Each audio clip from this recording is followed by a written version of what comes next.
Hello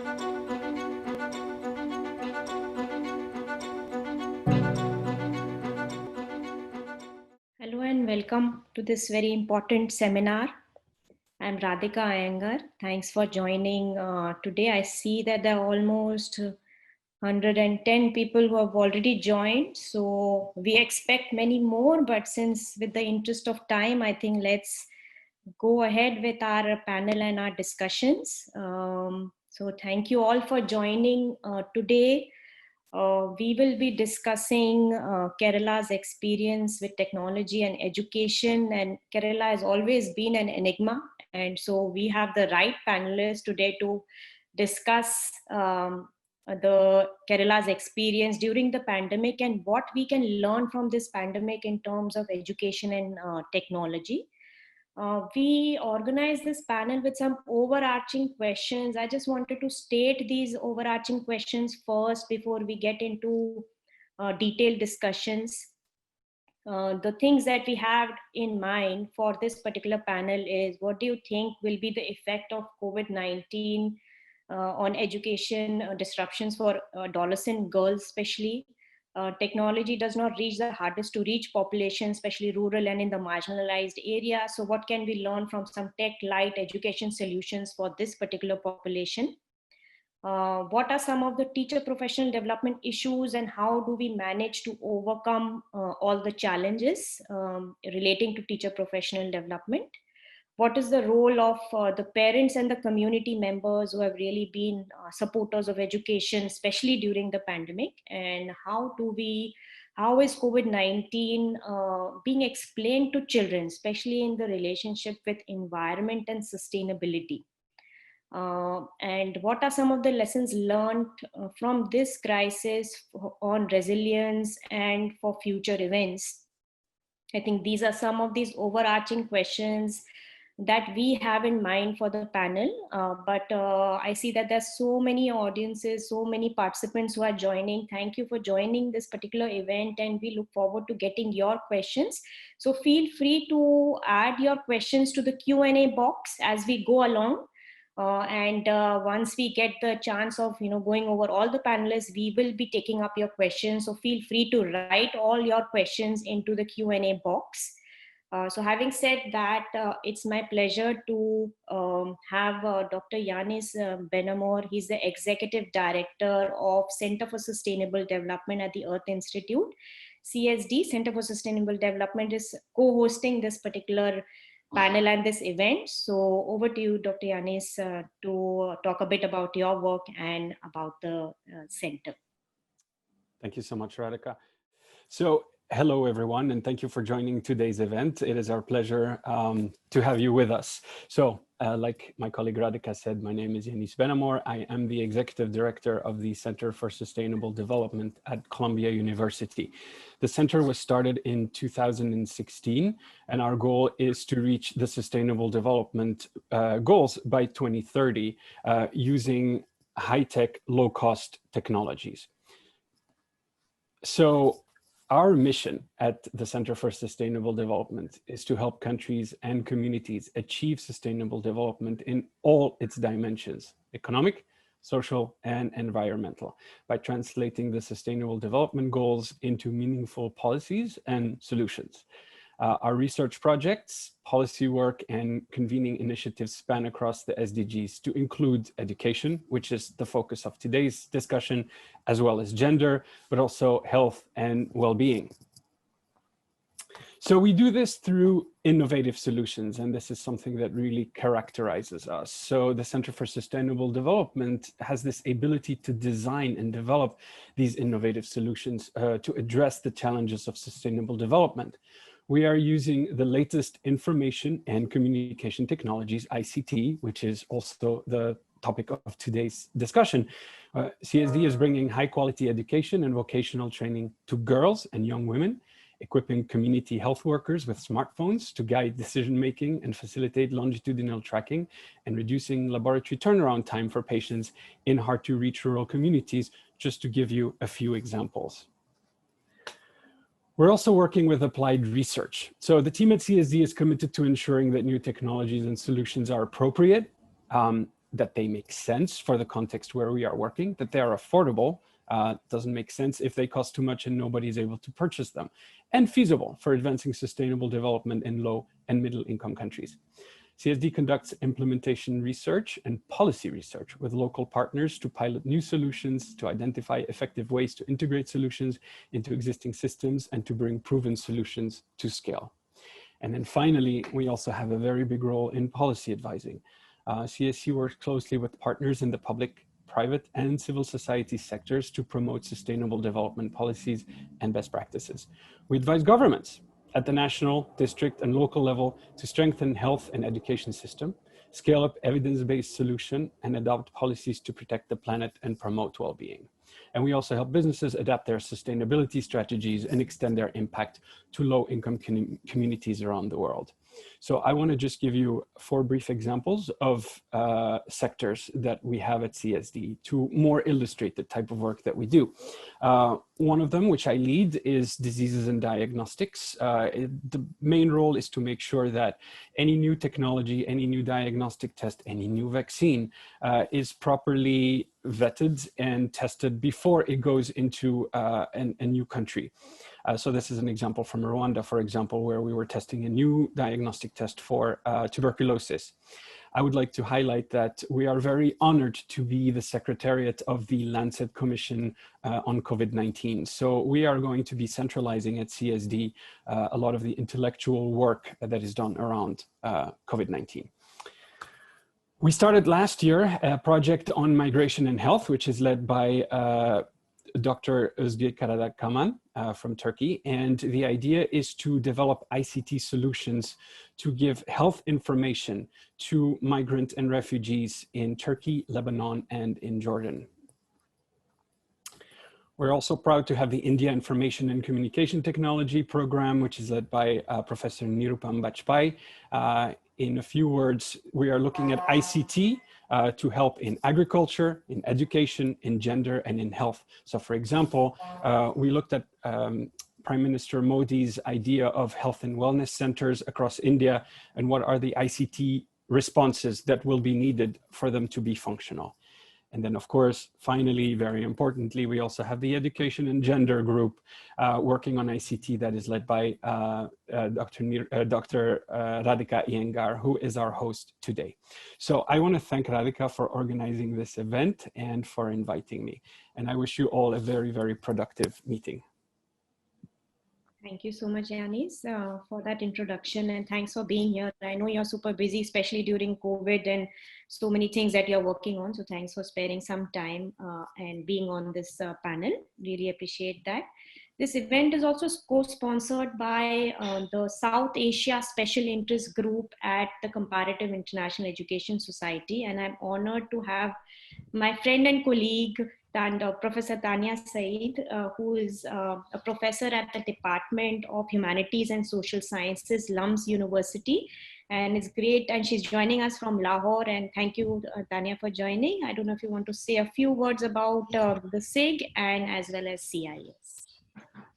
Thank you, Radhika. Thank you for organizing this, and thank you for inviting the South Asia SIG to also co-host this with you. I just thought I'd take this opportunity to introduce the South Asia Special Interest Group in us. We are part of the Comparative and International Education Society. Most of you will be aware of CIES. It's one of the oldest and largest comparative international education academic associations in the world.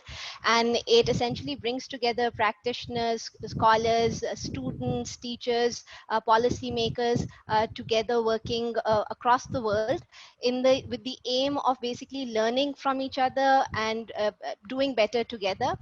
And within that, the South Asia Special Interest Group focuses on South Asia, brings together people who are working on South Asia, either they're within South Asia or even the South Asian diaspora, focusing on education. Again, with the aim precisely to learn from each other. And I would like to share my own also experience, not just as a chair, but as a member, because there's so much we need to learn given our context. But sadly, for those of us who are living in the region, we often don't get the opportunity to cross across borders. And the CIES and the annual conference that it hosts creates that that sort of space where we bring practitioners and scholars and people working on South Asia together. What we do essentially, our main event is the annual conference, which this academic year will take place in April 2021. The focus is on social responsibility in the changing world. So if there are people who are working on South Asia, there's still time to submit and apply it to the conference. Please do that at CIES2021.com. You can find it there. And what we essentially then do is create organized panels, bringing people who are working on similar issues in South Asia together. It's a great place to network. It's a great place to learn from each other. We have highlighted events that focus on urgent issues in education. We have our annual dinner, which is fantastic, which again brings together people working on South Asia who may never have met each other, but they have so much in common. And even beyond that, we are always here to support such events, to support seminars on South Asia and education. But I will also say this, if you have projects, if you're looking to work on a project across South Asia, if you're looking for specialists and experts who work on education in South Asia from early childhood up to adult learning across, we have members whose expertise is precisely that. So it's a great forum for you to join if you're working on South Asia, and it's really important for us across the region to learn from each other. So I hope you will consider joining us. I am going to share the email for the SIG in the chat box, but you can find us on social media. We're mostly active on Twitter and Facebook. It's SA SIG South Asia SIG Special Interest Group, CIES. So you can easily reach us there as well as on our Gmail. And I'm really excited about the panel today. So thank you. Thank you, Tanya, for being here and joining us from Lahore. Now we'll get on to the panelists, and this is what we've been waiting for so eagerly. So I'll introduce the panelists and then one by one, and they can start doing their discussions. I'll start with Sajida Bashir. Dr. Sajida Bashir is an advisor in the Office of Global Director of education practice in the World Bank, and she currently leads the work on digital skills in the World Bank for education practice as a part of digital economy initiatives in Asia, Africa and South Asia. And between 2012 and 2019, as the education practice manager in the Eastern and Southern African region of the world, she oversaw a large portfolio of over 20 countries. And she's also the co-author of Facing Forward, Schooling for Learning in Africa. It's a fabulous report. If people want to look at that report, a flagship study of the World Bank on the quality of basic education in Africa, and has published widely in education and related fields. And within the World Bank, she has worked on Africa, South Asia, Latin America, and Middle East. So Sajida, thank you for joining the panel today. And from you especially, we want to hear on the global perspective on the impact of COVID-19 on education and what can we learn from this experience.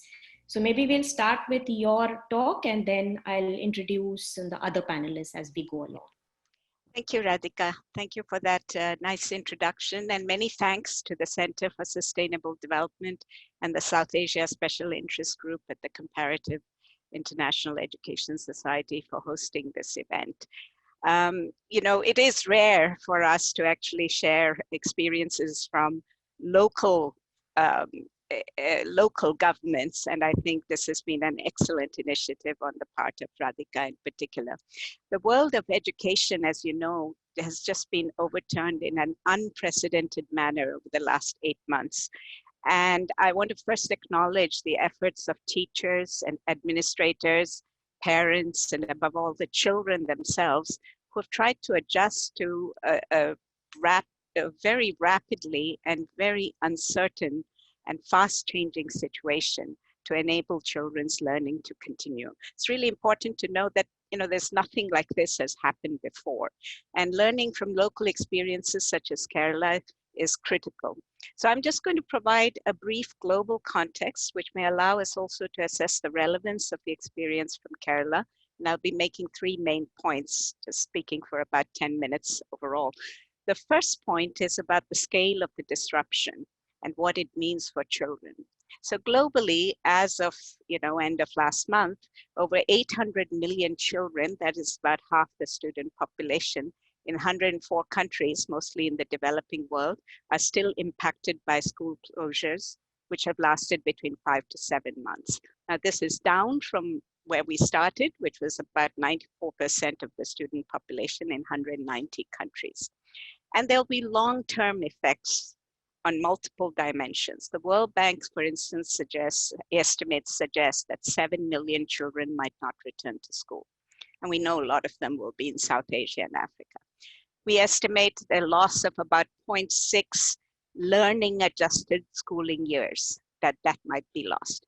Over 50 million children are estimated to have experienced greater violence. Each student might lose about 1 year's worth of earnings. Collectively, the world could lose $10 trillion in future lifetime earnings. And these are staggering numbers, difficult to digest and difficult to comprehend. Globally, about half the students have been perhaps reached through remote learning. A recent study by Oxfam in several North Indian states, very small sample, of course, showed that 80% of parents in those states with children in government schools said they had received no education at all. And in one state, that was 100%. Children had not even received textbooks, the most basic technology, you could say.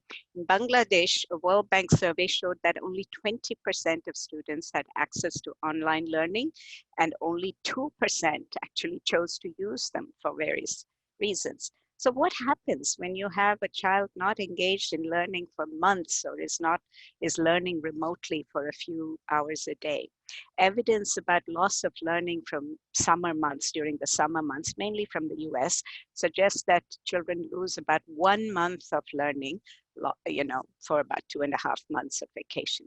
We don't have much information about COVID-related learning losses, but one recent study from Belgium shows alarming trends. Although schools there were closed for only 7 weeks and they could shift very quickly to online learning, student achievement for grade 6 students on a mathematics test was almost 0.2 standard deviation lower than the previous year. In Dutch, it was 0.29 standard deviation lower.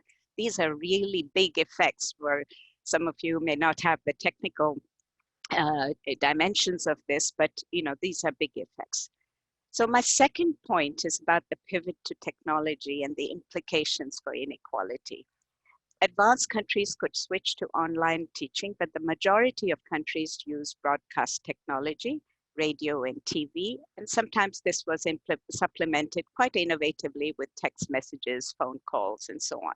But the main way in which poor countries responded was through non-interactive one-way teaching, and we know what that means for kids. But some education systems succeeded in using online teaching and digital platforms, but they were those that had made substantial preparation to integrate technology into teaching and learning over many years. Although they were not prepared for home-based learning, they could actually quickly adapt, even though there were many challenges. One such example is Uruguay, and we hope to learn from the experience of Kerala today.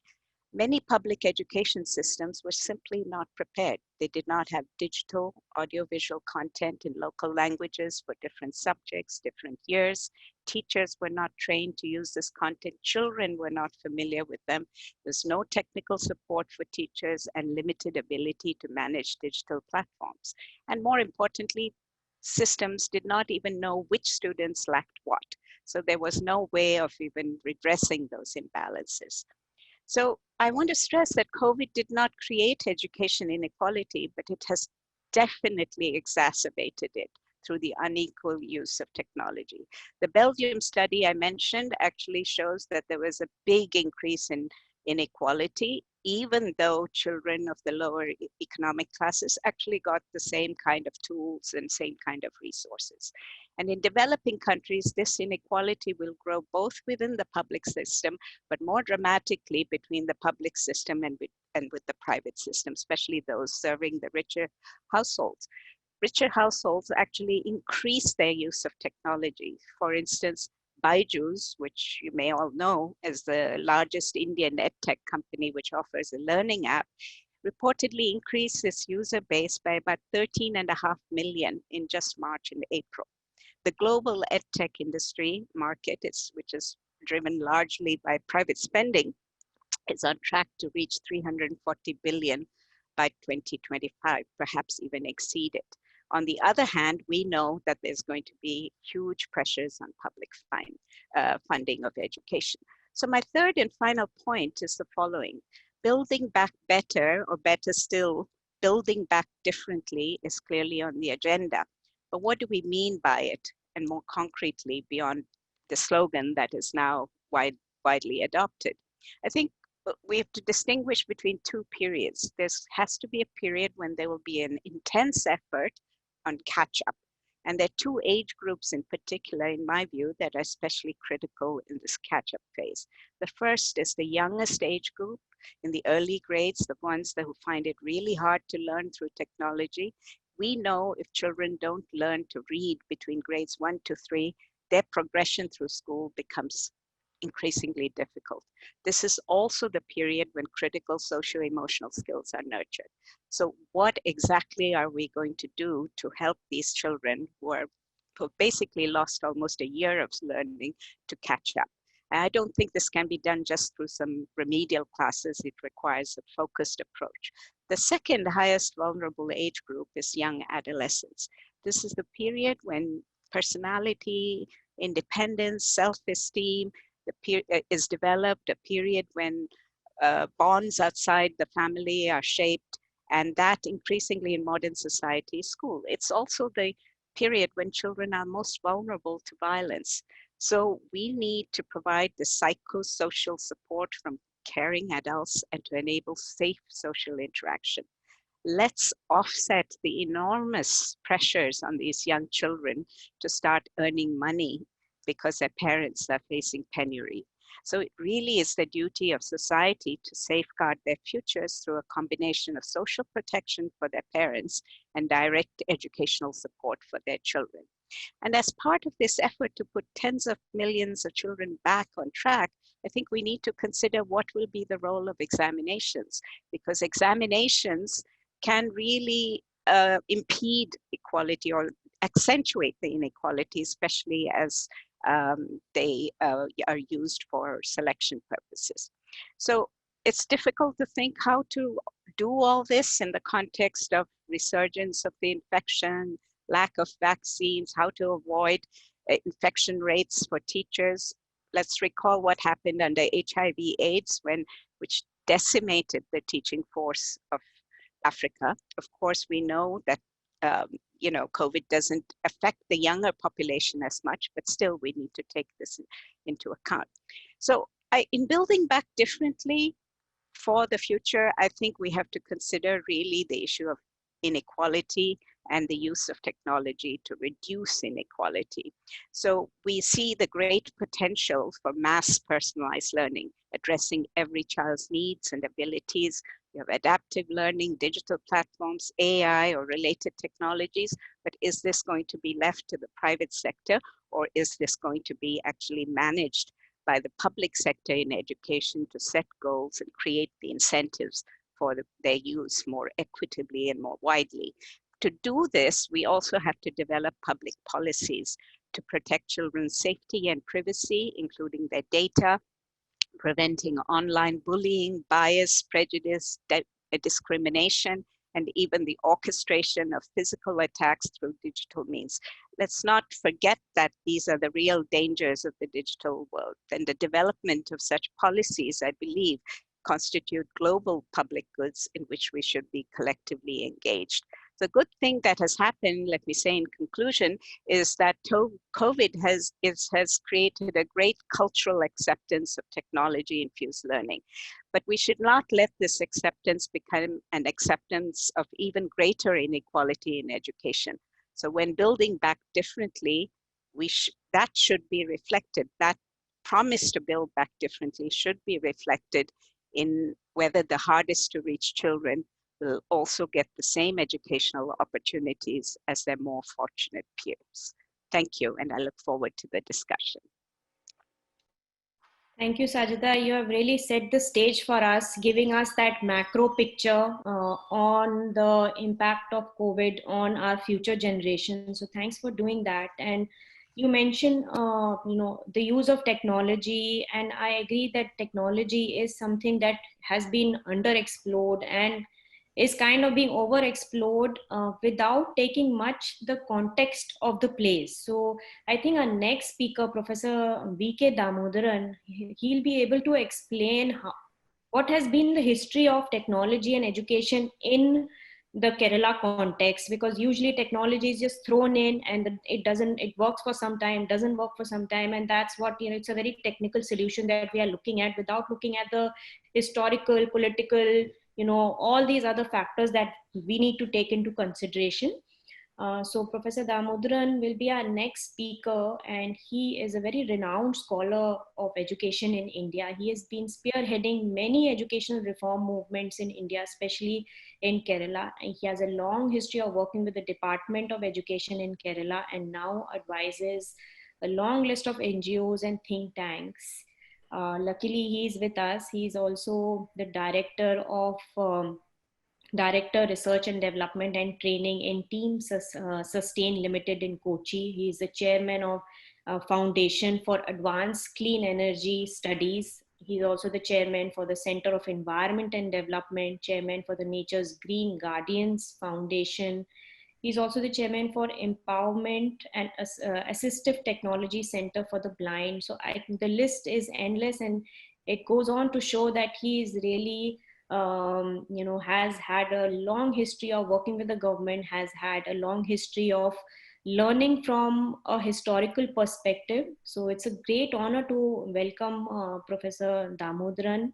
And I would urge Professor Damodaran to explain the historical context of Kerala, because we see Kerala as like this bright shining star, but how did it become this bright shining star, and what do we really need to learn from its long history and long history of doing these experimentations with education and technology.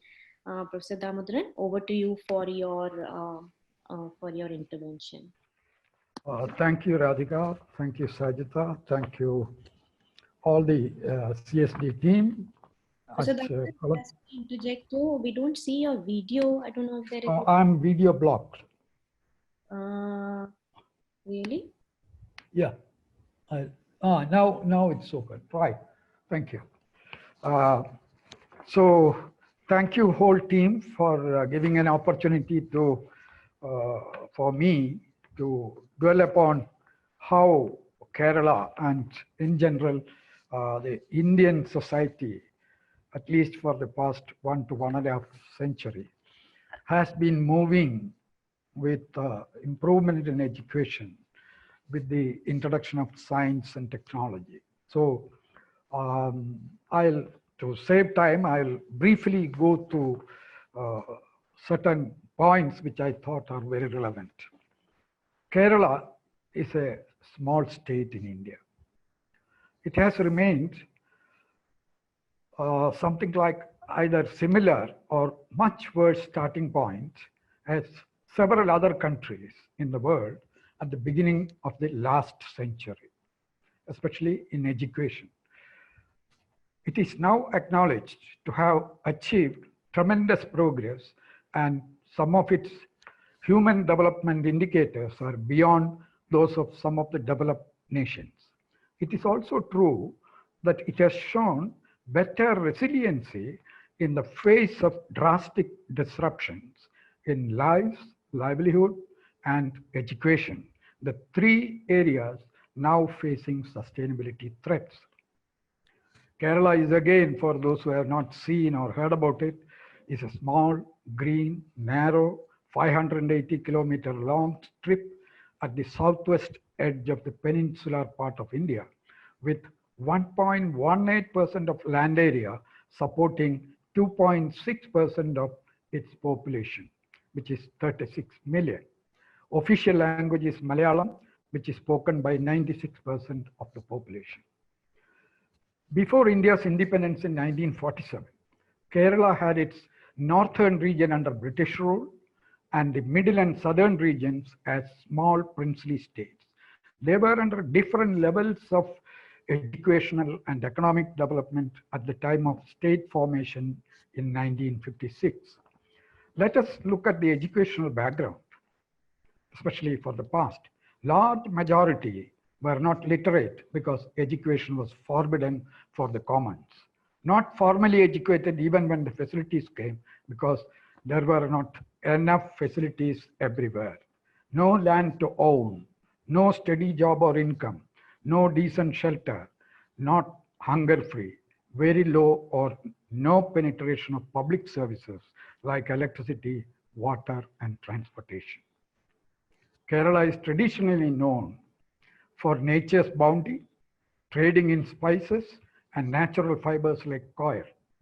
For the last 6 decades, however, it is noted mainly for leading in women's education and empowerment, near 100% literacy, a modest but relatively better health facilities, and also for the highest percentage of public spending in the country on social services, education in particular, while having a relatively low per capita income. Kerala's success in the educational sphere in comparison to the rest of the country in general, in my view, has a number of reasons. Let me go over. Firstly, the role of missionaries, social reformers, community interventions, freedom movement, literacy drive and library movement, and democratic government initiatives, most of these in succession or in synergy. Among the social reformers who handed over slogans like learn to get liberated, strive hard to get elevated, and get organized to gain strength were Sri Narayana Guru, Wakkam Muhammad Abdul Khadir Maulavi, Chattambi Swamigal, Ayyankali, and others. The depth of the social reform movements and their adoption of public education as the instrument for change meant that governments later had to adhere to the community's priority to education. Secondly, there was a great involvement of NGOs and community organizations in shaping education and their willingness to adopt newer technologies. Important among them are, one, Kerala Shastra Sahitya Parishad, we will abbreviate it as KSSP, the Science Writers Forum of Kerala, formed in 1962 and transformed itself as a people's science movement, framing a slogan, Science for Social Revolution, pioneering in publication of science content in large volumes in mother tongue and pressing the need for improvement of infrastructure and infusion of technologies projected from a community perspective, had also teachers as an important link and as beneficiaries. Advocacy for revising policies was also there.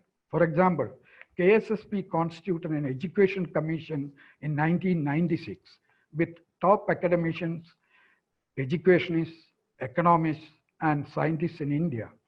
And its 160-page report is something monumental and an example. Such documents on health, environment, etc. were also made and widely discussed with the people as well.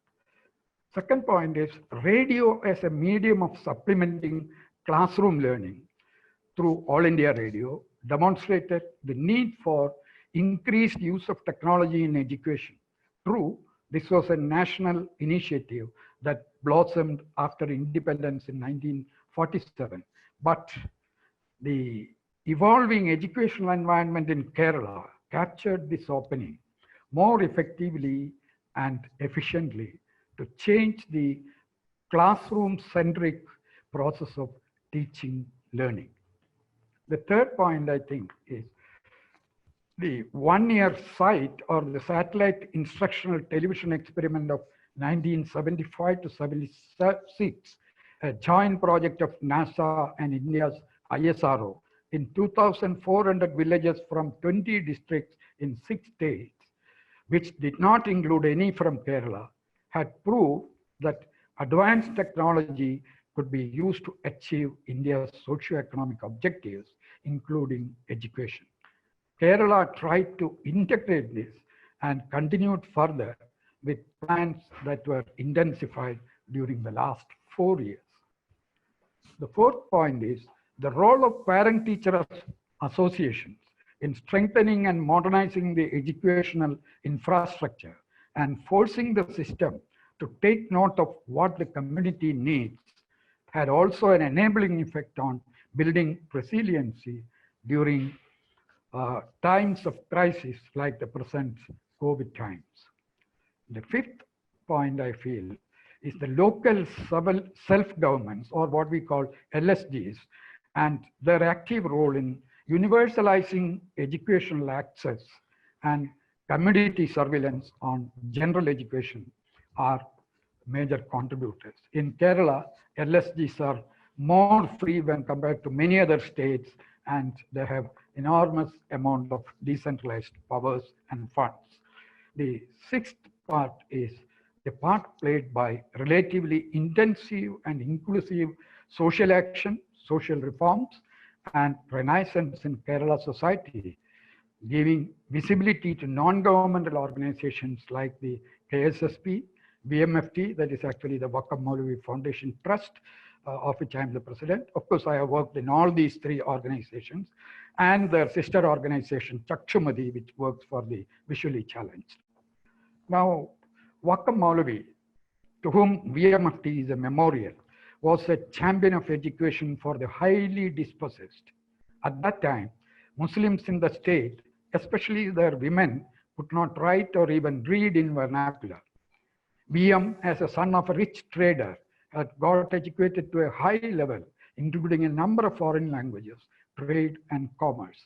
He gave voice to the poor by starting a newspaper, of course, importing a printing press as well, and opposed corruption and misgovernance at high places, naturally attracting the ire of the ruler, confiscating the press, and exiling the editor. By then, the much wider reach of Narayana Guru had already started a true renaissance in the society, and both went in parallel. VMT has, since its inception in 1987, engaged in the area of education through a number of projects, workshops, debates, and training of teachers and students, and also conducted surveys on difficult areas in learning for the students as well as for teaching for the teachers. In the COVID context and migration to online learning, a recent quick survey of students done by VMFT in public funded schools, mostly at high school levels, though not truly representative, reveals some insights of problems at home level. Most students watch the innovative first bell class, about which Anwar will talk soon. 1/3 of the students who view the channel can't attend it for the full time, for the reason that the smartphones they use need to be with the adults when they go for work. The most difficult subject reported was mathematics. KSSP conducted a massive survey on COVID time education, and its report is expected to be released soon. Even last week, I contacted them, and they were actually discussing the finalization of the report. Through these surveys, we know that despite the concerted efforts by the state, a problem of education inequality and lack of adequate learner focus remain, even if for a smaller section in this stopgap system, till the schools roll back to normal track. Chachumadi, or its meaning is learning without vision. A sister trust has, as an extension of its assistive technology-based empowerment of visually challenged learners during the COVID period, evolved approaches in STEM education under its "Let Us Flatten the Inaccessibility Curve in Education for the Differently Abled." These are being utilized now by differently able learners from India, Pakistan, Nepal, Bangladesh, Canada, Trinidad, Nigeria, Kenya, and some other African countries. Learning of maths has been made easy through this. KSSP's role, however, is more comprehensive as it has been continuously interacting with students, teachers, parents, and the education department for over 50 years. The efforts of NGOs have supplemented and in some cases led the way for government initiatives. But without the policy support and investment from government, NGO initiative cannot by itself succeed. That is what I feel. In Kerala, the two have played synergistic role. The Kerala government's emphasis on infrastructure adequacy, even in remote areas, has been an important factor in reaching the hardest to reach during this COVID time in Kerala. Finally, and going forward, we need to ensure that the minor deficiencies and shortcomings that have been identified and the lessons learned through implementation should strengthen and reorient the education system to become even more community and learner focused and continue to be resilient in the face of new challenges. And the synergy between the community organizations, NGOs, research institutions, scientists, as well as the governmental mechanism. This has been, having experience for a number of decades, been the pillar of strength for what we see on the resiliency of Kerala during COVID times. Thank you. Thank you, Professor Damodaran. I think one of the important lessons that I have learned from Professor Damodaran's engagement today as well as previously has been that this acontextual, ahistorical, apolitical treatment of education that we give to, just doing these education interventions here and there, I don't think lead to any kind of sustained effort, and they don't attribute to the story of the education in the context. So I feel it needs to have that context and it needs to have that holistic treatment. So thank you, Professor Damodaran, for giving that historical piece of how education has evolved in Kerala and how communities are important. We always hear communities are important, but of course it's very difficult to understand the entire dynamics of how this takes place. So thank you for setting that precedence for us. And over to Mr. Anwar Sadat.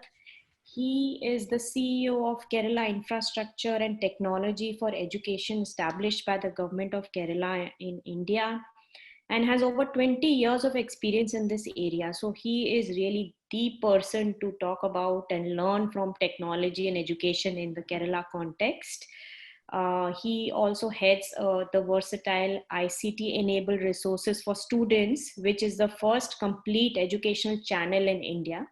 Under his leadership, several programs like high-tech school projects started, which converted 45,000 classrooms of grades 8 to 12 in 475 to 4,752 schools and 9,410 schools from classes 1 to 7 into high-tech labs. He also spearheaded pedagogy-based classrooms portal Samagra, which brought broadband connectivity and internet to 15,000 schools in Kerala. And in the India's context, this is the largest ICT network for kids with around 1.2 lakh members and a school wiki portal connecting to 15,000 schools.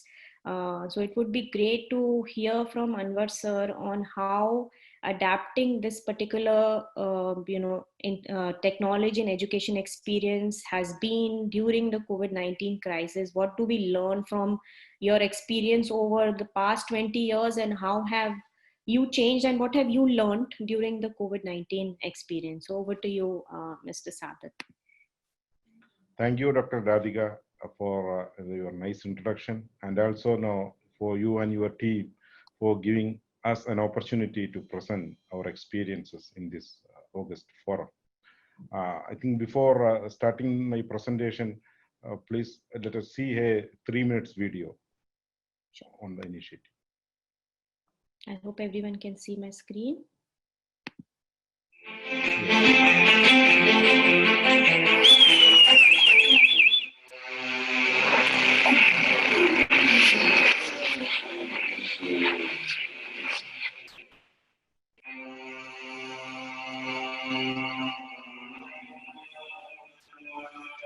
Department of General Education Kerala, through KITE, has scripted a novel chapter of success during the gloomy times of COVID-19.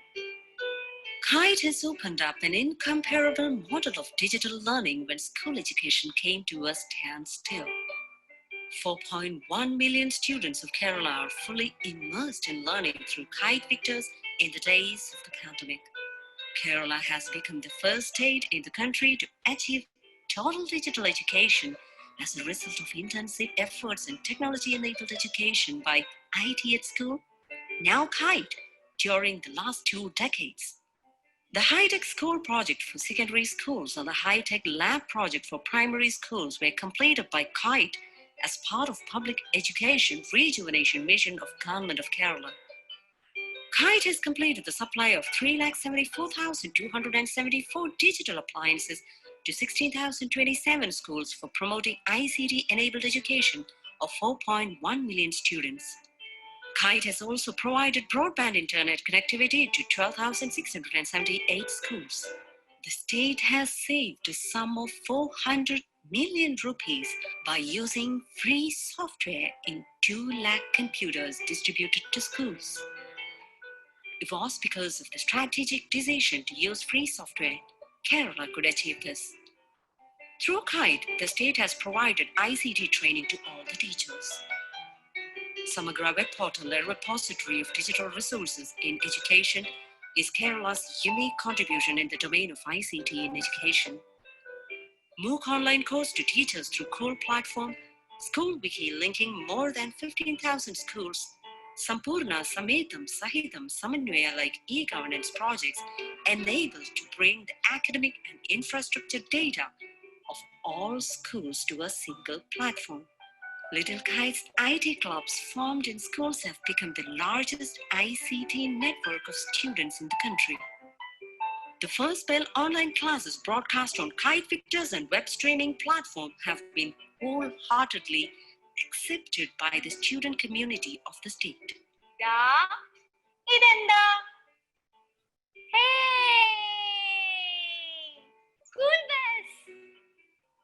Kerala's pioneering venture in universalizing digital education, rolled out by KITE, has received international attention. Kerala model of online education during COVID-19 pandemic is all set to create history.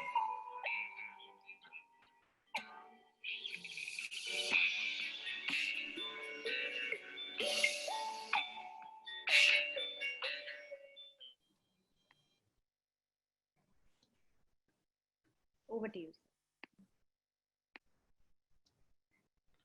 I think that video has helped to reduce my role. I can make a little bit quicker. See, Dr. V.K. Damodaran has already mentioned about the peculiarities of Kerala, and we are the southernmost state in the country and having high population density. Also, we have some overall developmental indices high when compared with the other developing nations. See, when the Kerala is the first state in India to have affected this COVID-19, and it was in Jan, but we had a previous experience of Nipah virus, so we could able to make more vigilant. But in March 70, when the schools are closed and the teachers has to come to schools, but then we smelled the problem and started the online training for teachers on that day. So by March 17 to 25, we had to train 74,000 teachers. It was a 5-day training online. In March 23, the situation became worse and the complete lockdown imposed in the country. So for the kids to engage the kids, we have to start various student engagement programs like Happy Vacation Times or Tree of Letters, for which we have used the existing Samagra and other platform. I will come to the COVID-19 interventions, but before that, we'll give a brief description of what has happened earlier, how we could able to cope up with challenges with our past experience. this whole idea of having ICT in education, it was not ICT at that time, it was computer education in early 2000, 22 decades ago, in 2000, when the government has put a document called IT in Education Vision 2010 in 2000. And then the project IT at School was started. In 2003, we made IT as a compulsory subject for class 8. And subsequently in 2004, it made for grade 9, and 2005, it's made as a subject for the public education, for the public examination. So till 2005, 2006, it was more of computer-based education. But in 2010, we have shifted to ICT-enabled education. Then coming to that in 2016, 4 years before, we have started the Public Education Rejuvenation Mission and started high-tech school, high-tech lab project. And this coming Monday, our Honorable Chief Minister is declaring Kerala as a complete digital state in public education. And meanwhile, in 2017, the IT at School program has been converted to KITE, Kerala Infrastructure and Technology for Education. KITE, we call it as KITE. So these were the basic pillars, even from the scratch, basically, even from the very start. It was most of the policy for the government commitment to have the ICT-based education, that too by using free and open source software. And there should be the infrastructure and broadband. And the most important element of the program is the capacity building part for the teachers, because we have not appointed additional IT experts into the classrooms, but enabled existing teachers to handle ICT. We don't have a computer science graduate teacher from class 1 to 10, but the teacher who teaches physics, chemistry, or mathematics, or even the vernacular languages, they themselves have come forward and they are teaching ICT. And in my entire team, most of them are here. They are basically, they are not IT expert, but they became confident more than that of an IT expert because of their commitment and continuous training and hands-on activity. With regard to the content, we use the various delivery mode. The major programs which we are implementing during 2007 to 12, there was a scheme by Government of India for all the state called ICT at School scheme, and Kerala got the maximum share at that time. Having that experience in mind, we could be able to implement the high-tech school, which caters from classes 8 to 12 in 2016-17. That program started. Subsequently, in 2018-19, we have started the high-tech lab program for grade 1 to 7. So as of now, all classes from 1 to 12 have made this high-tech enablement process. These are the quick statistics. We have 16,028 schools. We have 4.1 million students exactly, around 0.2 million, 2 lakh teachers. And these are the school statistics which is available in public domain in our sametham.kite.kerala.gov.in portal. As I said, the capacity building for teachers were the main focus for the all IT interventions of Government of Kerala. We had different modes of training, which starting from the very basic training and to the advanced training, and the subject specific training for the physics teachers, for the mathematics teachers, the language lab, for biology teachers in that subject, so that they can start building content. It is making them to enable up to that level. Then the sophisticated hardware and IoT, internet-based things. And with the Little Kites, we have started the new media and cyber safety initiatives, all inclusiveness. And last year, we have given training to 0.2 million parents, mothers also. So it's now has expanded even to the society in that person. The most notable strength of us is the Little Kites IT Club, where the kids, they are becoming part of an IT club around in 2060 schools. Now more than 0.1 million students, exactly 1.2 lakhs are members. So they are trained or specialized in different areas like electronics, animation, mobile app development, thanks to MIT Scratch program and App Inventor program. IoT, then language computing. That is there the school wiki and all comes, and even the hardware maintenance, because there are so many computers at school. Though they have under warranty and insurance and all, when small things happen, the children, the little KITES members, they are able to cater that issues and to help the teachers. And most importantly, the cyber safety. We have developed a cyber safety protocol for the Kerala, which have different elements for teachers, for parents, and of course for the kids. These are some of the activities because last year, exclusive training for them on AI, robotics, and animation platform. Everything is under the free software platform. With regard to the content development, the infrastructure, that's the easiest part. If you have money, that's the easiest part for any governmental or any state to implement. But our hardware is only a tip of iceberg, because we focused more on the content development and dissemination. There are ICT textbooks, information communication technology textbooks are there from classes 1 to 10. 1 to 4 grade, we call it a play box. In Malayalam, it's Kalipeti. And 5, 6, 7, it's a Iyat Vidya. So 1 to 7 is more of edutainment, but we purposefully use the appropriate software to imbibe the concepts of things which are otherwise required through their textbooks, and it's in a supplementing way. We have our own customized operating system, which is installed in all machines, including the machine which I am using right now. And after the high-tech program, we have started Samagra Resource Portal, where the digital repository is created in tune with the curriculum. Which what is your curricular objective? What is the learning objective? What is your micro plan to achieve the micro plan to achieve that? How can prepare the lesson plan? So it's bundled, and the Samagra portal has been designed in such a way. Another one is more of a informal way, School Wiki. School Wiki connect almost 15,000 schools. That's true in we have used the Media Wiki platform, and that is to build the collaborative content development culture along with the language Malayalam, so local language computing facilities also. As I said, using the free and open source software, if you study the economic impact, we have 0.2 million machines, and each machine will cost, if you take in Indian rupee, it's 0.15 million per machine. So aggregately, it's 3,000 crore, and when we convert that, it's around 400 million USD. We have saved because of force.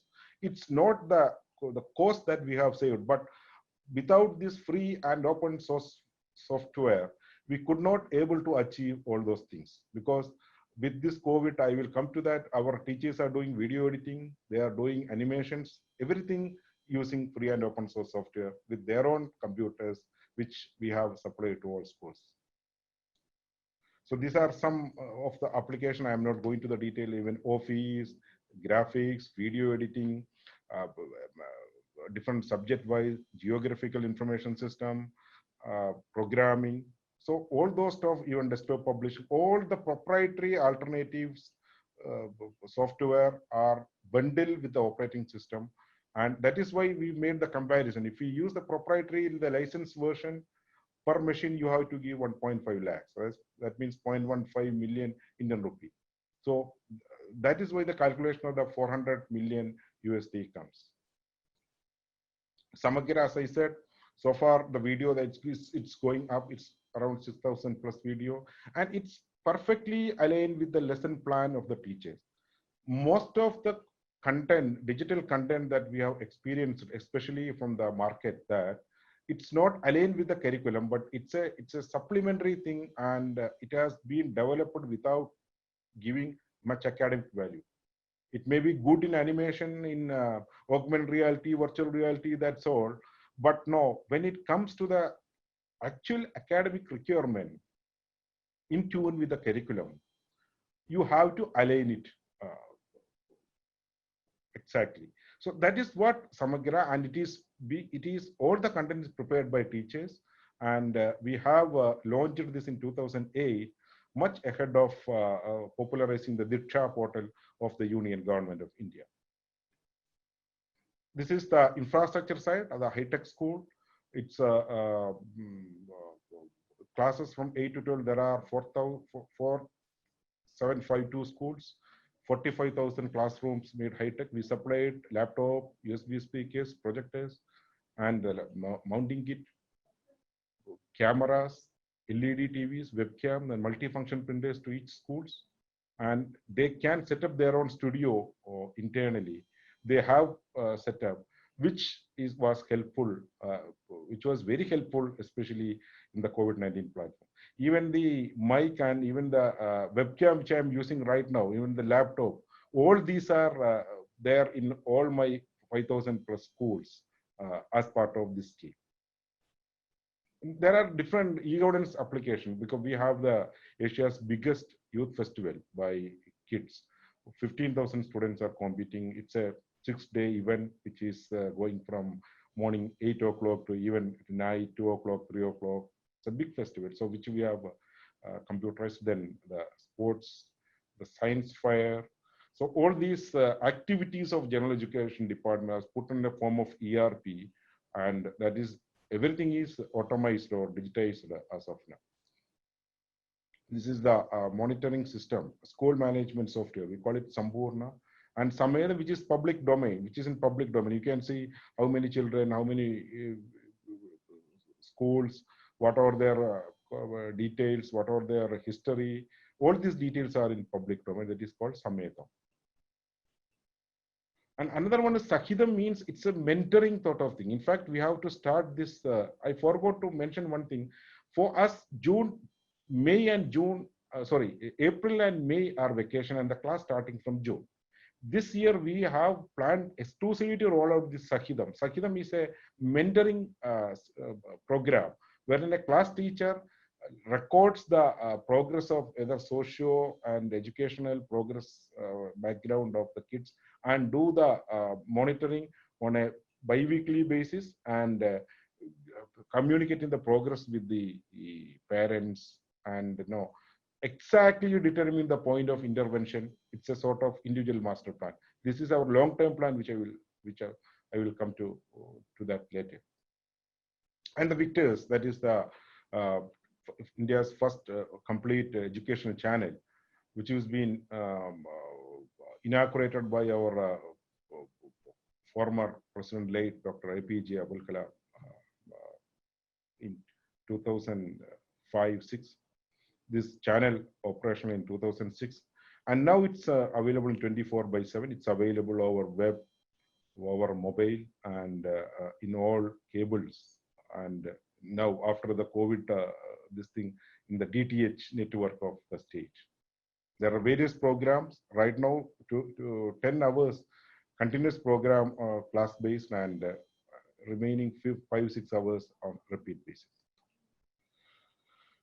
These are some of the snapshot of the intervention. So the classes which are coming through we made the classes a first bell. That in fact, now when this program come, as I said, up to May, we had to engage children by using the program called Akshara Vriksham, that's tree of letters, where they are writing their poem, stories, or small article about the COVID experience and publishing in School Wiki. And in April, May, School Wiki got 56,000 articles from kids. Sometimes they might not have the facility to upload it, so they have given that to their class teachers through some means. Then they are uploading that from the schools. This presently right now from June 1st onward, June, July, August, September. So this is the 5th month. We are telecasting the classes in KITE Victors channel. 2,650 digital classes are made and telecasted so far.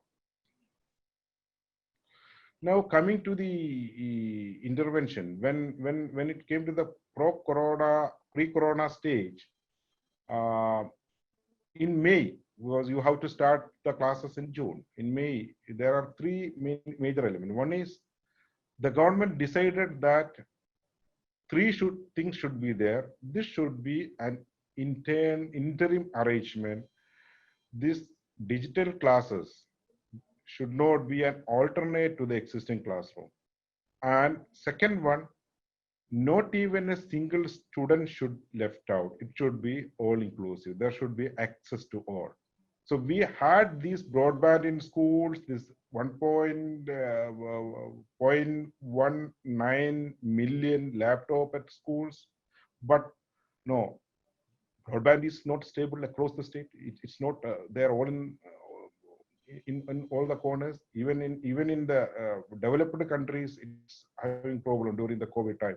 Your bandwidth restriction and all others. So we have not decided to go the online way, but use the broadcast way, which is having uh, more reach. There also we had many challenges. I will come to that. Then the other thing, your classes are broadcasting through the broadcast medium, which is not an alternative one, which is a supplementary one, which is just to bridge the gap of this academic gap.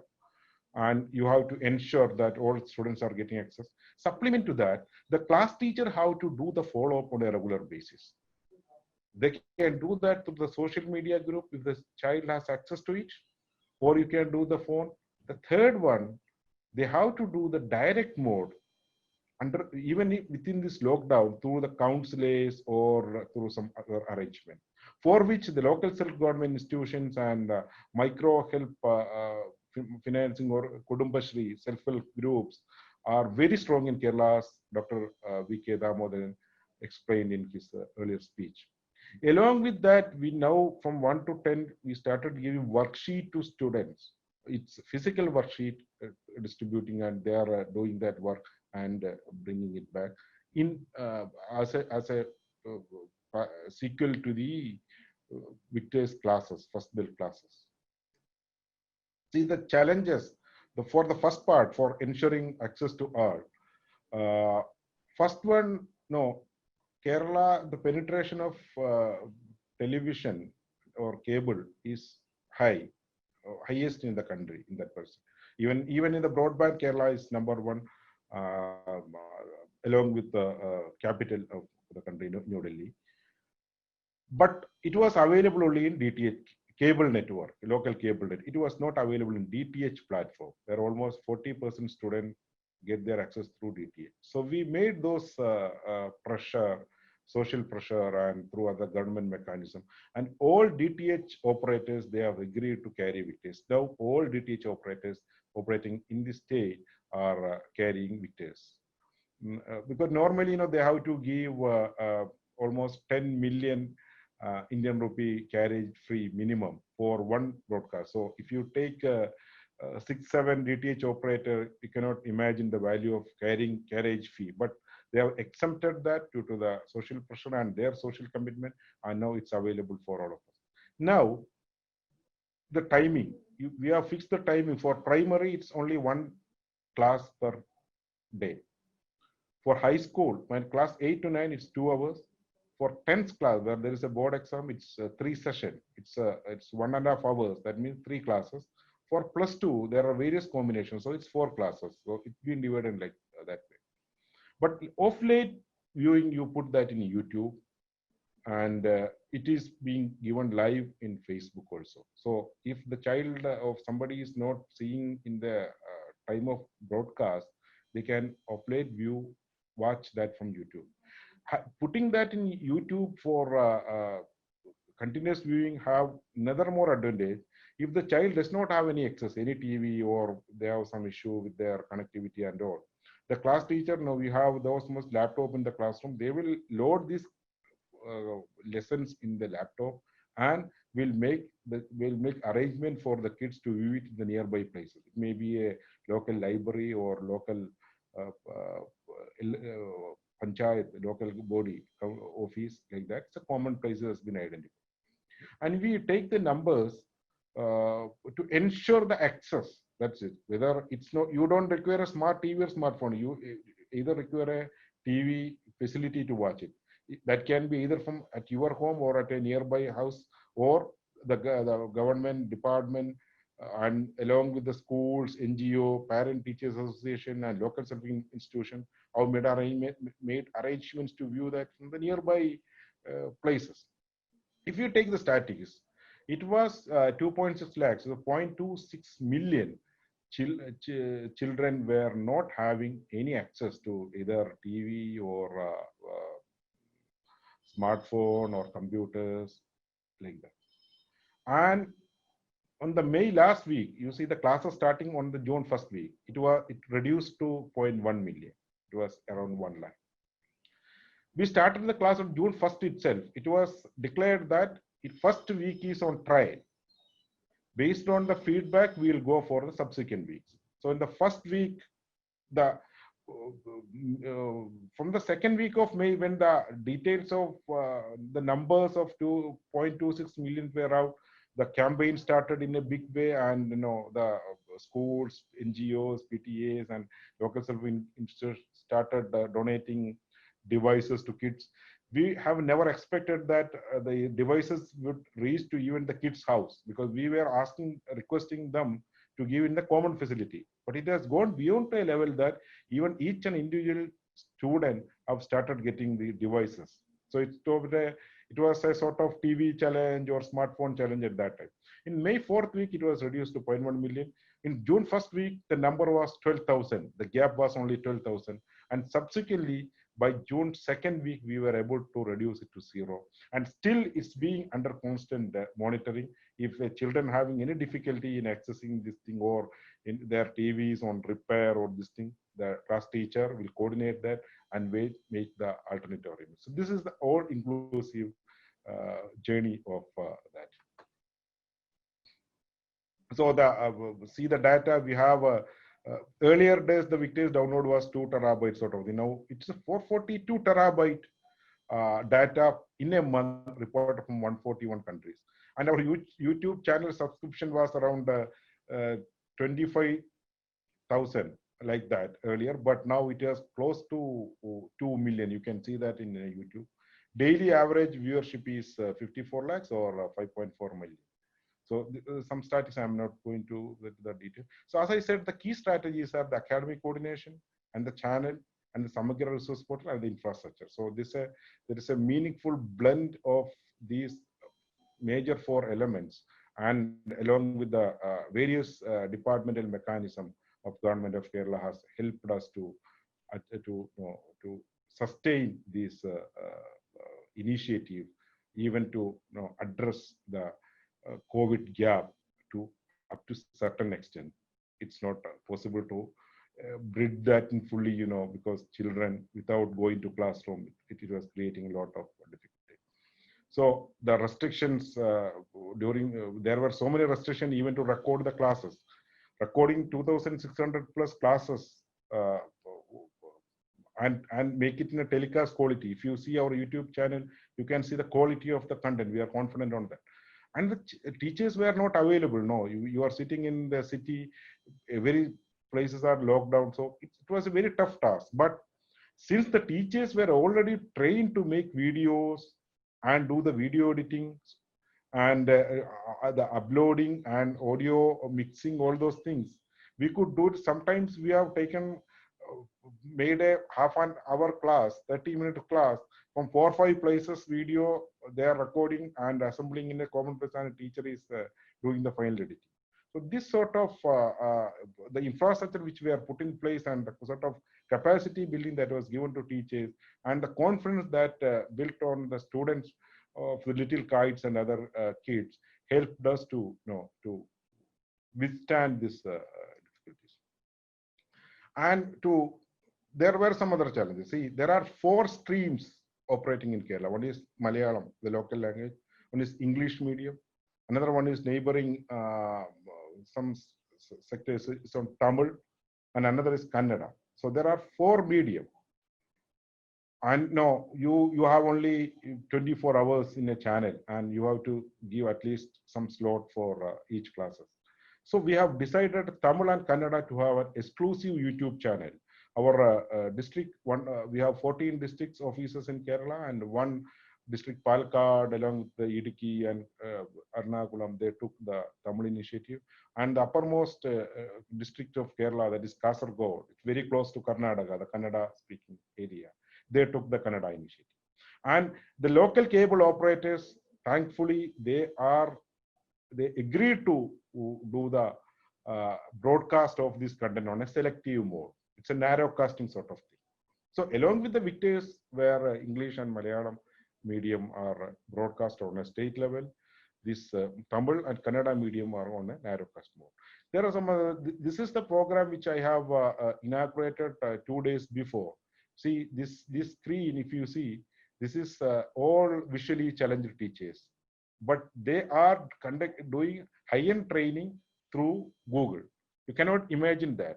59 participants were there on that day, but they are comfortable because they have a screen reading software, Orca, and we have trained all the visually challenged teachers on ICT using free software. So then there's a whiteboard project for differently able students. There the content is primarily provided on the social media platform, and there are 2,500 resource teachers in Kerala. So they download that in the school laptop and will directly go to the kids and will entertain them through that. Likewise, in the tribal area in Wayanad, there are classes on 13 tribal languages recorded by the resource teachers who are basically, most of them are among those community. So it was helpful for them. So there are 2,500 resource teachers again being used for this purposes. So this is some reports on, this is a front page report in Telegraph, how we bridge the digital divide issue during the COVID time. So, this is the brief background. I think my time is up. I have 30 minutes. And now we have decided to adapt the blended learning mode so that the digital classes will be going along with the normal classes when the school reopens. Also, this gave us confidence of building region level content. Right now, my 9 district offices are assigned with different subjects of content building by using our own system. So we made that sort of, and the building content is not just recording and doing the editing and all. You have to prepare the lesson plan. And the classes which you are taking is simultaneously attending minimum 0.4 million kids at a time, each class. If you take the 4 million total divided into 10 classes, it's 0.4 million per class student. So your class, the class which you are taking is catering 0.4 million kids. Certain YouTube videos are even going to 4 million per class. You can check that in the YouTube. So this sort of content development that we will streamline, will align that to Samagra and should become the part of that. Again, the individual student master plan. We will use the Sahidam portal, where a class teacher will be assigned to 30 or 25 to 30 students, and they will record their progress digitally and by ensuring all their privacy and all the aspects, and will track them. Even the socio-economical background also will be tracked. Inclusiveness, ensuring inclusiveness is another part. And the COVID has made a situation that whatever things you are doing physically, you are to digitally. But when you do that digitally, what all necessary value additions or what all its impact that you have to build, that we will be focusing on the research side. And there will be an edutainment program for students, because right now, along with the normal lesson plan, we have plans for yoga, classes for yoga, sports education, mental education, motivational classes, career guidance classes from the experts. So this all being telecasted so that to engage kids, at least for till the time the school reopens. So whatever the technological possibilities of education, we are committed to explore, and we will be exploring that. And thank you very much for your listening. And I think I have shared some element of what we have done. Thank you. Thank you. Thank you, Anwar sir. I think this is so comprehensive that I am just speechless that, there are so many elements that you're taking, you're looking at inclusivity, you're looking at teachers who are differently abled. Then you are looking at students who have different challenges. So it was a pleasure to hear you and hear all your accomplishment. I congratulate your team and you, sir, on forging ahead with so many different innovations, especially on such a difficult time when the children really needed all your support. So thanks for spearheading that outreach. On that note, we have a lot of questions coming in and also a request for you, sir, if we can share your presentation with the registrants, because all of them are wanting your presentation. So I don't know if it's all right to share maybe the movie clip or the presentation First publicly. answer is you can share because we believe in free and open source policy, and the main objective is copying, sharing, and redistributing. So I'm happy to share that. Great, thank you so much. So we'll do that, and we have around 500 people who have registered, and so I think it would be great to give them the presentation, and they can ask you more questions. Sir. And then over to my colleague Hein Shin, who is a senior technical officer education at the Center for Sustainable Development, and has been really focusing on curriculum development and focusing on teacher training over the years in a lot of sub-Saharan countries as well as in Myanmar. And she spearheaded an IT education program in Myanmar. So I think she's the best person to ask you questions and take questions from the audience. Hin, over to you. Radhika, thank you. Thank you, Anwar sir, and thank you, Dr. Sajida and Professor Dhamodran for your very concrete examples. I think, being able to hear how things have been implemented on the ground with such a broader model in mind, and your insights have given me a lot of food for thought. And that's also very clear with the amount of questions and the in-depth questions we're getting from the audience. So I thought maybe we can start. There are a few questions on the actual model itself of KITES. So maybe we could start there with the few elements and the pedagogical elements of that, and then go into the broader system and scale question. So we have a question here on the model itself, the KITES model, and they're a great model. But can you speak a little bit more on how soft skills are being cultivated, as you spoke to it a little bit with the counseling that is a part of the model, as well as the remedial consideration, individual student planning, lesson planning, you mentioned some of those. But there are a few questions on how those life skills and broader resilience, those skills are being cultivated. Yeah, see, basically, the KITE, Kerala Infrastructure and Technology Education, is providing technology arm to the education department. Okay, we have different programs. No, there are we have academic body called SCRT, State Council of Education Research and Development, and there are another central government funded program like SSK, where we have specialized sections for access disability issues, for soft skill communication, for sports education, for mental health program. So we are making using all these facilities, and for us, we are providing the digital platform to ensure the access. So this is not an isolated program. KITE is not an isolated program. We are facilitating. It's like a sort of a platform like Facebook or Google. Sometimes we work like that. But with regard to the digital part, we do ensure the content and all. So that's all. So we have a lot of program existing for which we are providing the digital mode with the help of the teachers and the infrastructure which are available. Great, thank you. And you also touched upon in terms of making it more available, not just to a mainstream culture, but few other languages and few other communities. There is also a question about the language. How do you prevent local language suppression and really support that learning? And one question that I would like to add to that is, as different models think about maybe taking this model and scaling it further, how should you go about really considering and implementing the local language content into this model? See, the main medium of Kerala education is it's a local language, it's a vernacular language medium. We call it Malayalam. That's the medium. But almost 50 students are coming to the English medium. So these are the two main streams.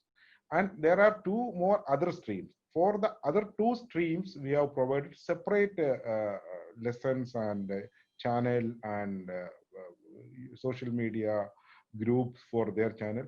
For the English and the local Malayalam, we have clubbed together. When you do the classroom transaction, you write the English words and they use the English phrases along with that. It's a mix of things. But see, still we have issue with the hearing impaired students. That issue has not been addressed. We are working on that because the sign language has to do. But the visually challenged students we have addressed, and tribal areas, we have most tribal areas too, they have their own language, which we have facilitated through them. And the special needed children, they don't follow the, they may watch the classes, but they may not follow as a normal kid. So for them, there should be special intervention through the counselors, that is the resource teachers. So that is the all inclusiveness in all way. We are doing our level best, but still the unaddressed area is for the hearing impaired, which also we are working with the research teams. Mm-hmm.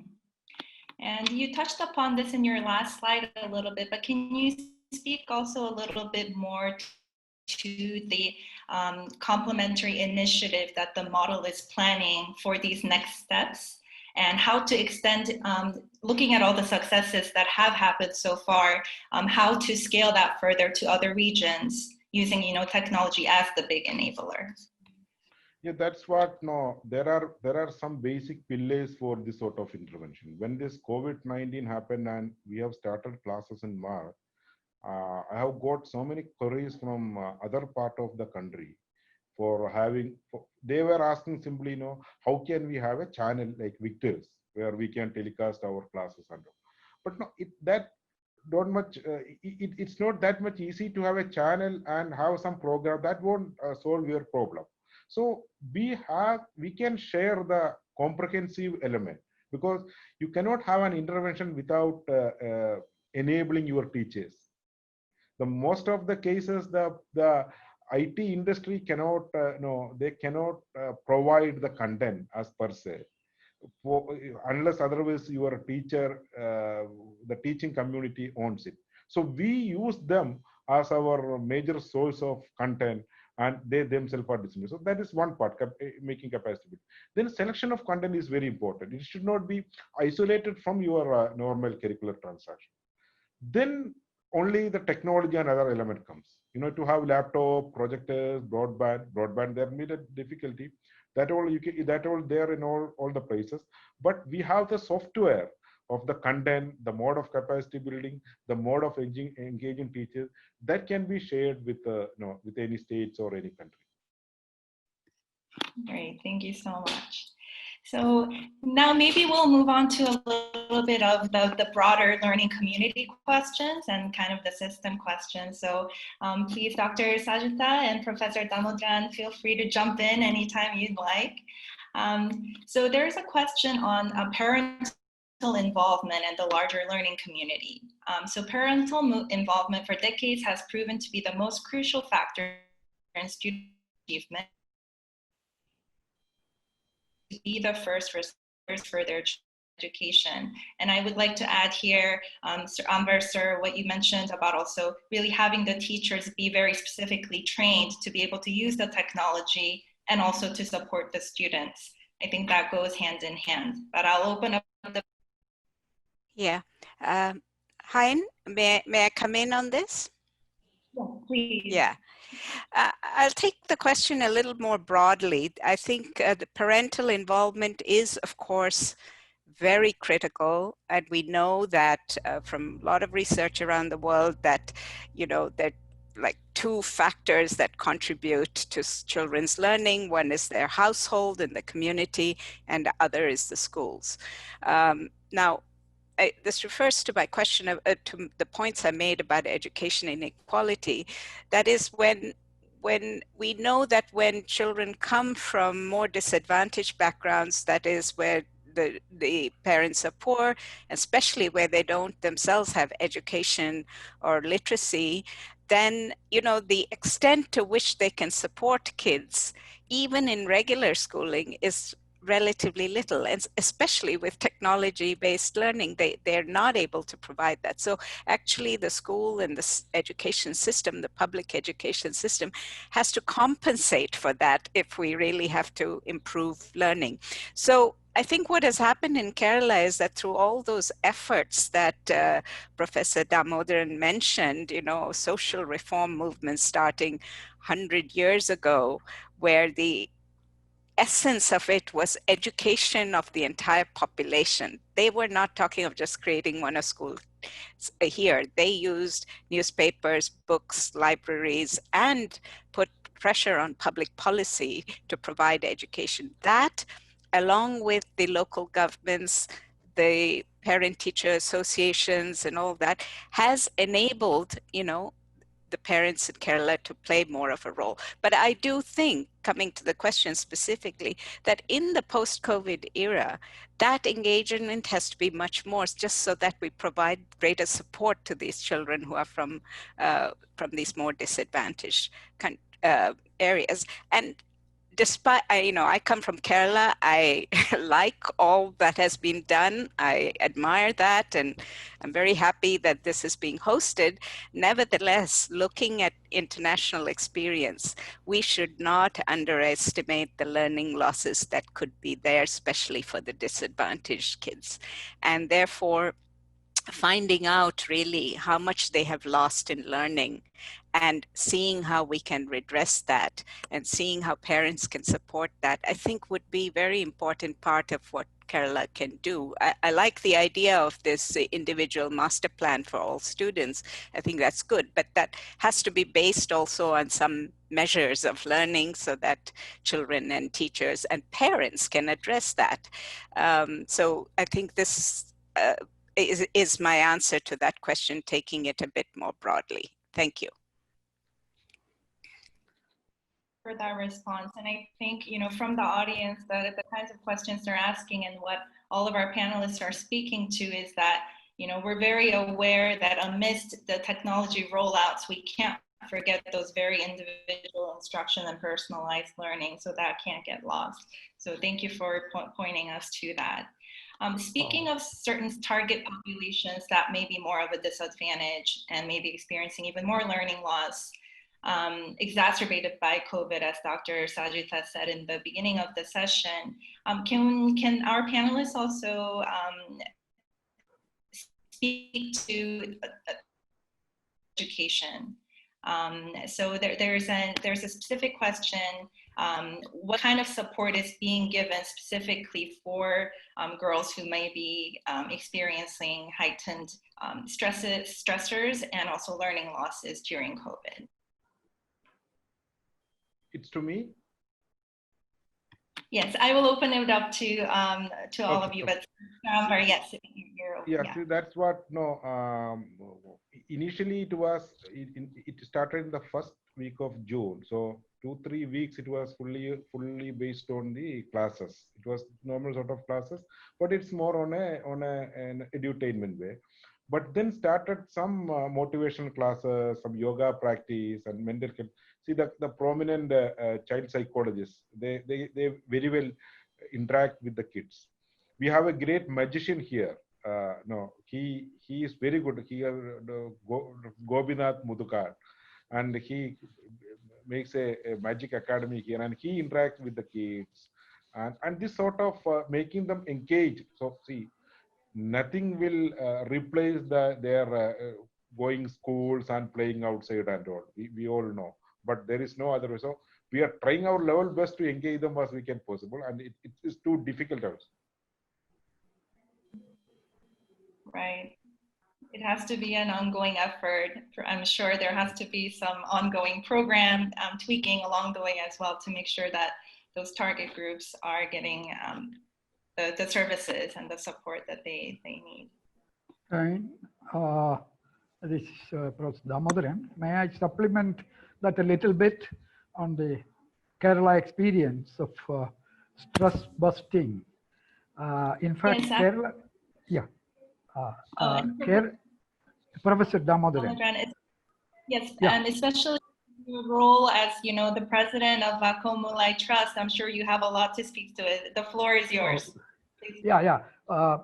See, the Kerala government had actually established during COVID times a special, something like a war room where psychologists, doctors, and so this is mainly meant for all people, especially the adults actually take advantage, because this stress is actually not only for students, but the parents also getting stressed on what will happen to the students' education. So this is actually transmitted between the parents and the children, and they become more stressed. And so they can call at any time, 24/7. This special care center is there. If you ask any of your mental stress or problems or worries or fears, you can not only about the disease, but about any other thing. They will actually give you very soothing replies, and also try to keep them somewhat relaxed. And that way, and some students also actually start throwing questions into this. And I think several million calls have already come after the COVID there. So this government intervention in that area. And about the special education thing, the KITE and the group, they deal with that. And for the public as well as for the students, the magician he mentioned, he is a fantastic communicator, and he speaks only for 2 to 3 minutes on any issue. And he will actually, the magic is that he will completely turn the whole audience into bringing to a particular point. And he has been used as an ambassador, and the small bits almost every day, he just start. So this kind of coordinated work where the entire community is actually worried about not only the education thing, their health, their mental health, and social reason. And also similarly, we had a plan for that our chief minister said that during the COVID time, nobody should suffer hunger. So everybody was given free food materials. And those who cannot actually cook, community kitchens were set up by the local body governments. So this kind of a setup actually reduces tension quite a lot for the students as well as for the parents. So that has been one thing. We generally in governmental setup, we forget about linking these kinds of social problems. And it's wonderful that somebody has actually thought about this. Thank you. Yeah, thank you for that concrete example. I think a lot of what you're sharing is really pointing to, you know, there is no replacement for community education and community involvement in the learning process. So thank you for that example.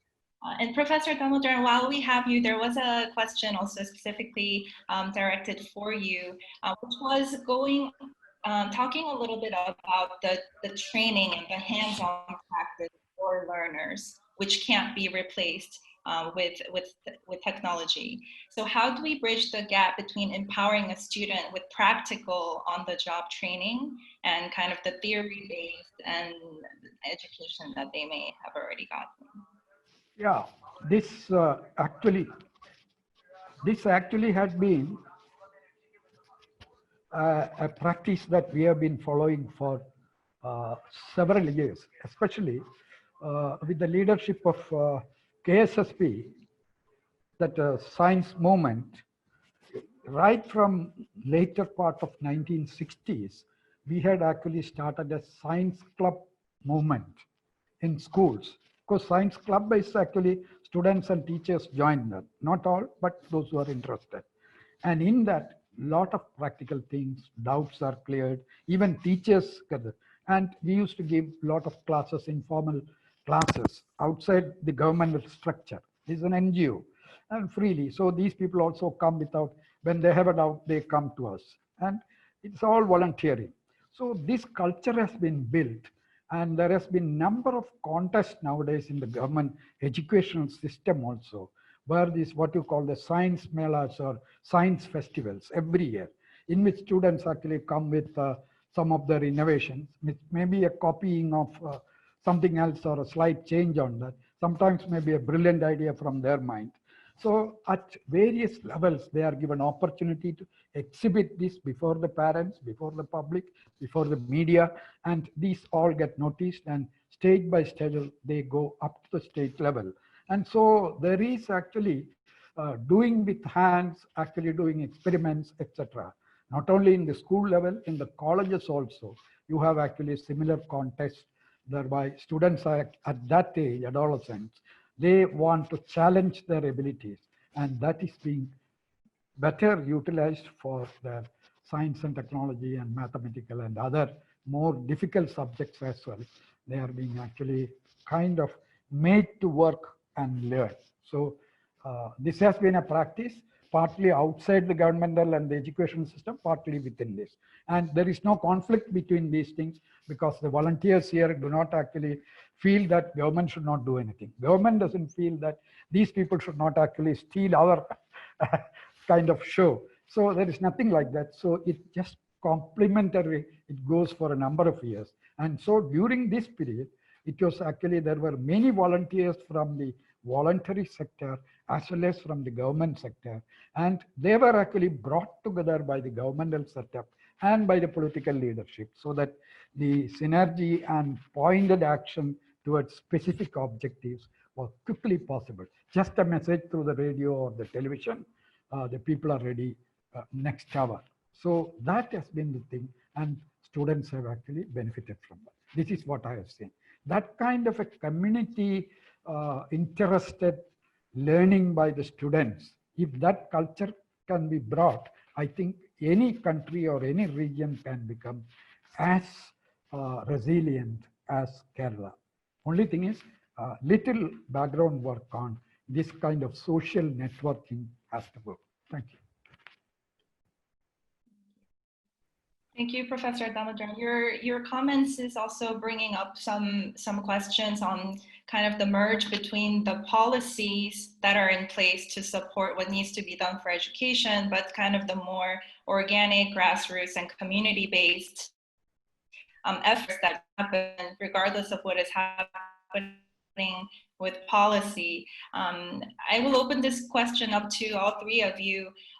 What do you think then needs to happen most immediately and very practically speaking for a lot of our audience here who are working in different organizations, whether it's academic or social services related? How should we go about then ensuring, how do we work when both policy and community level has to come together? What are your suggestions to make that happen? Taking Kerala as an example. Question is to three. To me, okay. Yeah, it is very simple. Actually, this is where somebody should initiate this process of volunteerism and coordination with the society and the formal education setup. And this, I would say, the Kerala example, this was actually originally brought in major part with the radio stations. Radio stations actually produce number of educational materials, and this can even go into the classroom just as a lesson. Students can be made to listen to the radio. And so the number of programs on all subjects for a number of years this has been going on. I think I had been a participant in it for the past 50 years. Hundreds of topics I have actually intervened starting from 1966. So this was one thing. Second thing, NGOs working in the people science movement or environmental groups, etc., who are actually little more forward looking or futuristic, that is looking at problems that are likely to come. Such people, if you have actually volunteers, or if you can actually get a set of volunteers who could actually put their head and try to interact with families or with the community at different levels, and then actually I think the bridging of ideas, then the government will automatically come and probably supplement the infrastructural or other policy support that is required for this kind of thing. But I would say that it has to be initiated from the people's side, from educated people's side, who are actually little futuristic in their outlook. And Kerala had been very lucky to have that kind of number of, I have only mentioned about 3 groups. There are hundreds of such groups working in small areas. So all these people are actually working in the micro circles, and the synergy of all these things have probably been brought together during the COVID time. But for other countries and other regions, what I would suggest is that start with voluntary action of intellectuals, and then we will be able to push it further. If I may just add to that, I think that's a really important aspect. And Radhika started by saying that, you know, Kerala is always considered an outlier. And then it's almost dismissed like that. It's an outlier, so let's not talk about it because it's too different from everybody else. But in fact, it is the differences that really make it worth learning from, because even the approach that has been taken to IT in education, and I see my colleague Mike Turcano is also there and posting relevant questions, you know, which I hope somebody will answer. But, you know, one of the things we've struggled with is just having this technology being brought in as another intervention and not being fully integrated into with the teachers, with the content, with the kids, with the parent-teacher association, and so on. And I think one of the things perhaps Anwar Sadat didn't highlight as much is that even the decision to create a standalone implementation mechanism, the KITE, okay, but working very closely with the school education department was an innovation, an organizational innovation that allowed for this to happen. But that technical solution alone would not work if you did not also encourage and involve, you know, the broader society through its community groups and, you know, different, a whole variety of organizations who are all pushing for different angles, but essentially who mobilized when there was a crisis and could deliver on the spot. So I think also in the international development arena, there's a tendency almost to focus almost exclusively on what governments do. And as Professor Damodaran said, governments do play a very important role.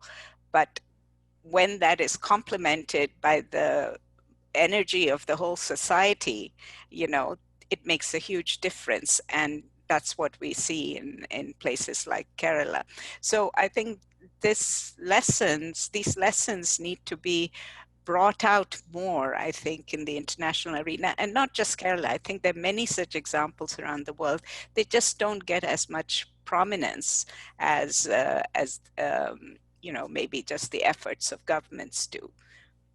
Thanks. And maybe I will, one question that initially put, none of us have actually answered about the gender sensitivity, how girls will be affected. As far as the COVID scenario and education in Kerala, I think there is absolutely no chance that girls in Kerala will anyway be disadvantaged due to this crisis or due to the change in the platform of education. That is the Kerala scenario, but that will not happen in all other places. So maybe you will be able to explain a little better, having more contact with the women students.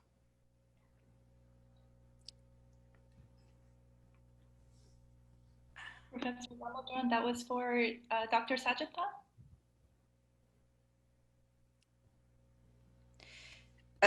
Perhaps that was for me. I mean, just to say that, yeah, I think it will not happen likely in Kerala. However, because, you know, there's such a strong tradition of education, where the education tradition is much weaker, definitely the first people to be affected are women, are girls. But also we find in many parts of the world, it's often boys also, because they are pulled off to work. And, the effect of this pandemic on the economy in terms of destroying livelihoods and destroying, incomes of people, which is going to be very acute in South Asia. It already is affecting, South Asia, but it will be prolonged in South Asia. Then the compulsion, or almost the incentive, to pull children out of school, girls for getting married or for household duties, and boys for working, or girls also for working, is going to be enormous. That's why I said that group, needs a lot of support. The young adolescents, even in Kerala, they will need a lot of psychosocial support, of course, because you have to remember, these kids will go to work, they will be subjected to violence. We know that this is the very highly vulnerable period, and I think school systems have to address this issue explicitly, to bring these kids back to school, and to make sure that their parents also have adequate economic support so that they can release them to come to school. Thank you for that, Dr. Sajita. We have a few more minutes, but there are some questions, as you mentioned, that look a little bit. We're looking at this model, looking at the next steps and the future of education, even after COVID. So from your colleague at the World Bank, Mike Trucano's question, Sir Anwar, if we can start with you for this question. What do you expect to be different about how technology is used in education in Kerala once things are back to quote unquote normal?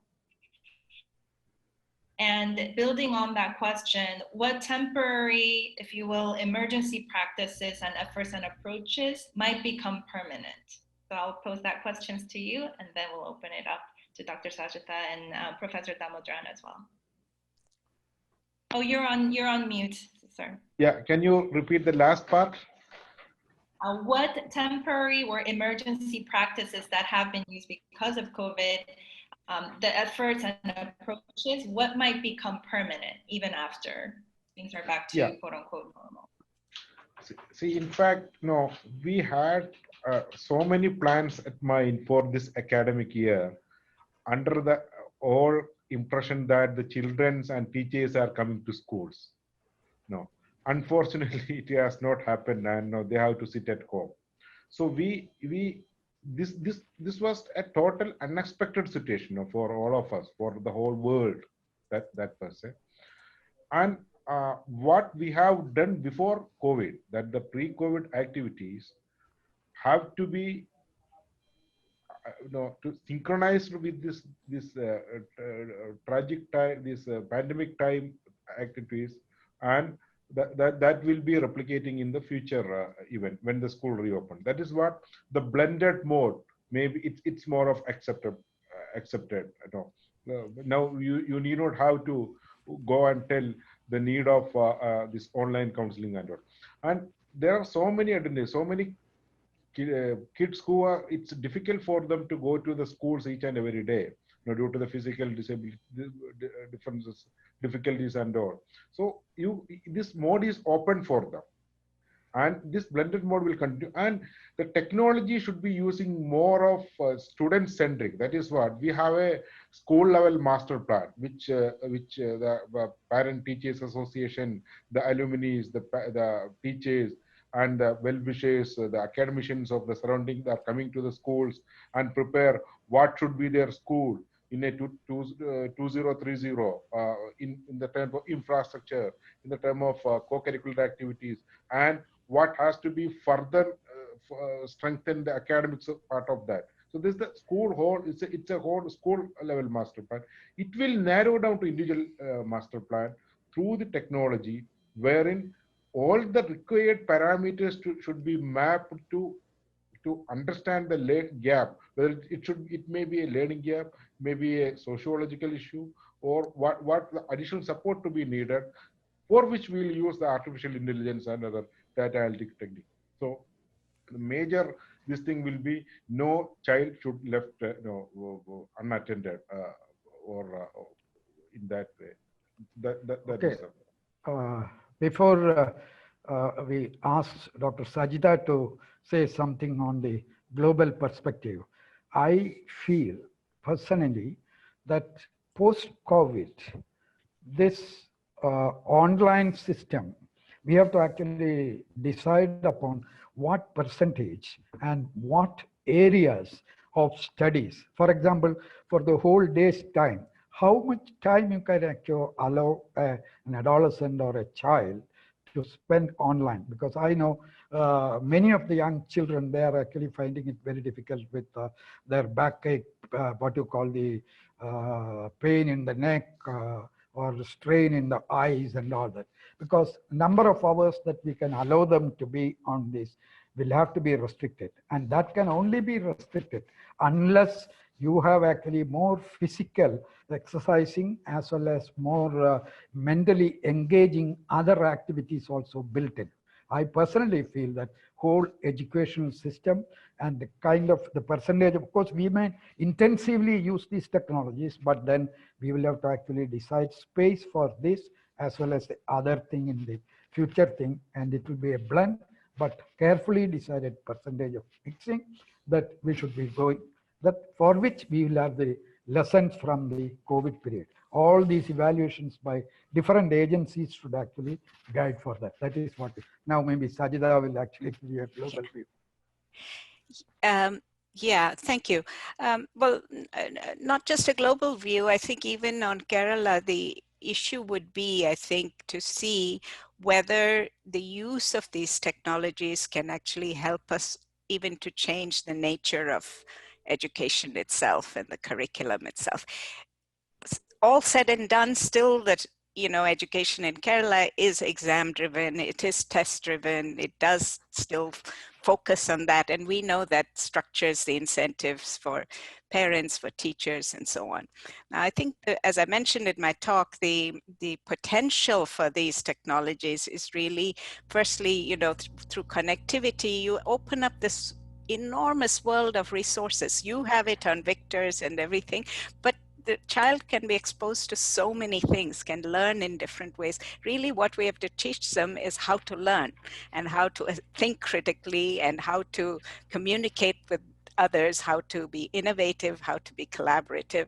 And I would hope that that would be an important lesson from using these technologies. Other countries are perhaps not in such a fortunate stage of having everybody now more or less exposed to using these technologies.